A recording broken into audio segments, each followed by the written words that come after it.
Galloping Ghost Arcade is one of my favorite places on the planet.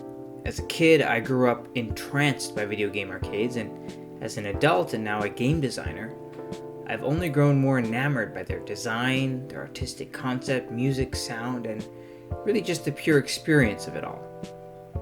Naturally, my favorite arcade game genre is the shooter, or shmup, or shooting game. What I usually mean when I say this is the 2D scrolling shooter, but I also love rail shooters, light gun games, and frankly anything with frantic action and all killer, no filler game design.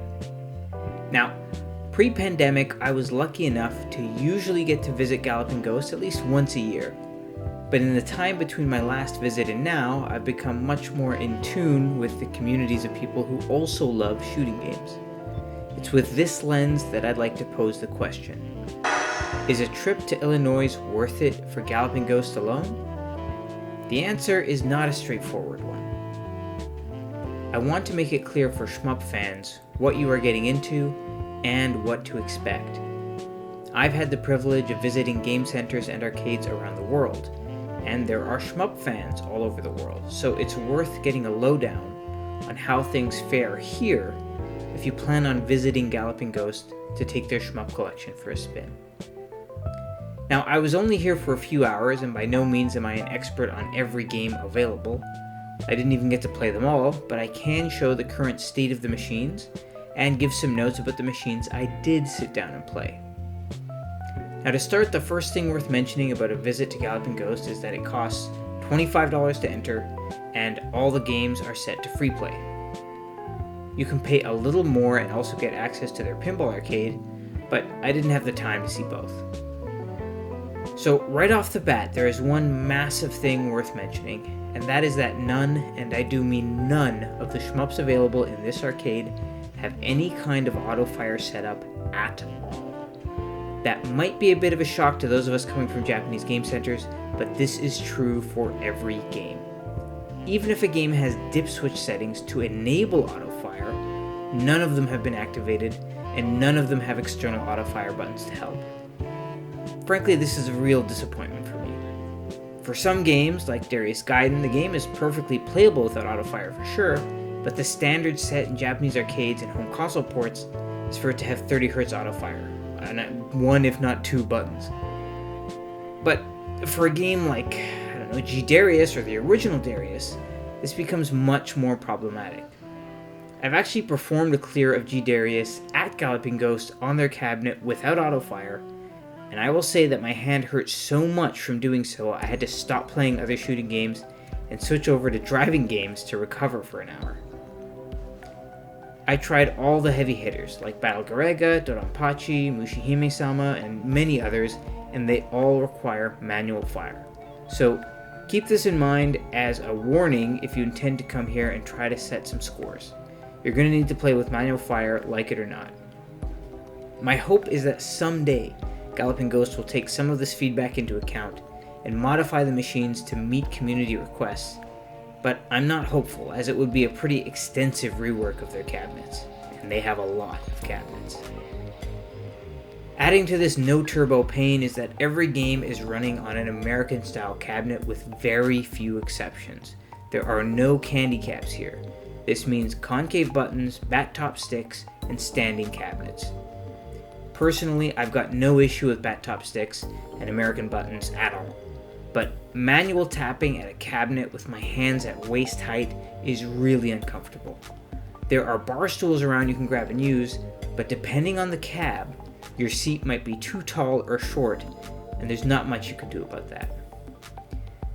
Due to this, cabinets themselves are pretty inconsistent. Their Darius stand-up is crisp, and their Espikaluda 2 cabinet is lovely, but currently their Mushihime-sama cab has a near-dead monitor, and their Raiden Fighters cab is, well, an odd setup to say the least.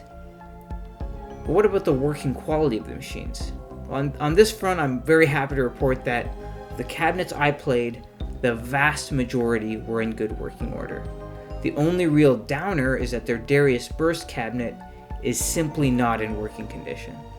I tried every stick on the cabinet. The 2-player and 3-player controls have serious issues with button sticking, and the turning button just not working at all. and this leads you to be completely unable to burst.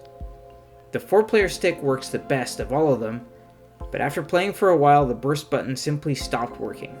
It seems like there are under-the-hood issues on top of the external mechanical issues. The audio is also very low and there is no body sonic feature active.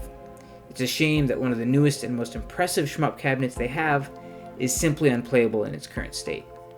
I hope efforts are taken to fix this, but as I understand, it has been broken for a long time. Now that the bad is out of the way, the good is that the selection is incredible. I never thought I'd get to play an actual cabinet of Chimera Beast, the cancelled shmup, but they've got a cabinet here. They've even got deep pulls like Solar Assault, the Gradius spin-off, and Mission Craft, the bootleg StarCraft shmup. At the end of the day, I simply can't help but recommend a visit to Galloping Ghost. As I said, I visit every year and plan on coming back as soon as I can. But as a shmup fan, it is worth knowing what you're getting into and setting your expectations accordingly. This isn't anything like, say, Hirose Entertainment Yard, which is taking community feedback into account when modifying each and every shmup they have set up there. Galloping Ghost's approach is a lot more old school, and that's just how it is. Either way, I hope you get a chance to visit this place, and if you have any questions, please sound off in the comments. If you enjoyed the video, please like and subscribe. And now, I'll let the shmup tour video complete.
last tour.